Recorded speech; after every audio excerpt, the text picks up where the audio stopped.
from responding to the Amazing Atheist and using Thomas Aquinas' arguments, I've been kind of inspired to make this video since a lot of people have taken the position to an infinite regress. 1. In the natural world, if there is an infinite regress, then there is no beginning. 2.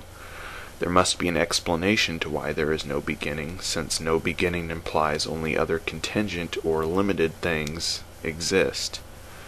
There cannot be an infinite regress if the regress is halted by a non-contingent thing or not limited thing. That was my substantiation for premise 2, by the way. That only contingent or limited things can exist if an infinite regress is true. 3. If something is contingent, it is not accounted for by itself, but by something else. 4. If no cause or contingent thing can account for itself, then no cause or contingent thing can account for there being no beginning.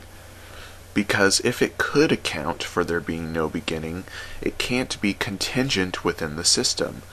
Something that is limited cannot account for something infinite, because if it didn't exist at one point, it can't account for any process at that point in time, because it doesn't exist.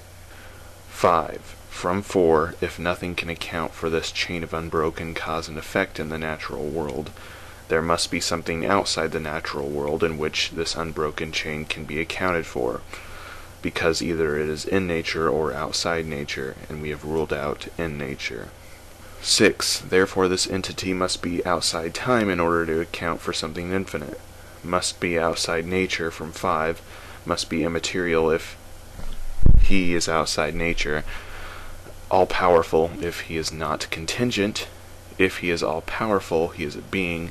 He is likely to be all-knowing of things in the natural world if he is outside an infinite chain of events to observe.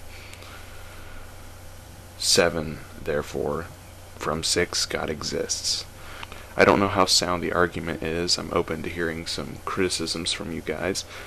But if it is sound, if the logic on the conclusion is muddy, it still demonstrates that metaphysical naturalism is untenable unless you hold to a belief in a first cause and not an infinite regress.